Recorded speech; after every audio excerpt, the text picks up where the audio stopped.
மாண்பு பேரவைத் தலைவர் அவர்களே, ஆலங்குளம் தொகுதியில் உள்ள பாப்பாக்குடி ஒன்றியம், கடையம் ஒன்றியம், கீழப்பாவூர் ஒன்றியம் மற்றும் கீழப்பாவூர் பேரூராட்சிக்கு மாண்பு அமைச்சர் அவர்கள் சீரான குடிநீர் கொடுக்கப்பட்டு வருகின்றது என்பதை தெரிவித்திருக்கின்றார்கள்.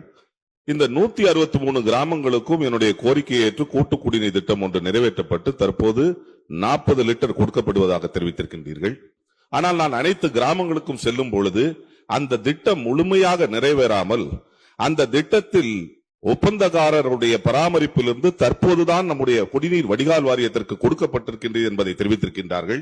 ஆகவே நான் மாண்பு அமைச்சர் அவர்களை கேட்பது, ஒரு தனி குழுவினை அமைத்து இந்த திட்டம் முழுமையாக நிறைவேற்றி 40 லிட்டர் இப்பொழுது தற்போது கொடுக்கின்ற அந்த அளவிலாவது இந்த மக்களுக்கு இந்த 3 ஒன்றியங்களிலும் கொடுப்பதற்கு மாண்பு அமைச்சர் அவர்கள் ஆவணம் செய்வாரா என்பதை தங்கள் வாயிலாக அறிவுறும். மாண்புமிகு அமைச்சர் அவர்கள். மாண்பு பேரவைத் தலைவர்களே, மாண்பு உறுப்பினர் அவர்களுக்கு தெரிவித்துக் கொள்வது, புதிதாக இப்போதுதான் அந்த கூட்டு குடிநீர் திட்டம் நிறைவேற்றப்பட்டு இருக்கிறது. அதை ஒப்பந்தக்காரரிலிருந்து நேரடியாக நாம் எடுத்துக்கொள்வதற்கு சில காலதாமதமாக அவர்கள் முழுமையாக அவர் முடித்திருக்கிறாரா என்பதை ஆராய்ந்து அதுதான் எடுப்போம். இல்லை என்று சொன்னால் அவர்கள் பாதியில் வேலையை விட்டு போய்விடுவார்கள். எனவே அதை எடுத்திருக்கிறார்கள். இப்போது புதிய ஒப்பந்தக்காரர் அதை மெயின்டெனன்ஸ் செய்வதற்காக ஒருத்தர் வந்திருக்கிறார்.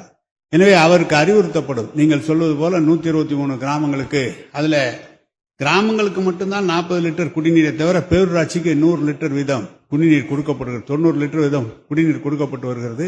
எனவே முழுமையாக ஆராயப்படும்.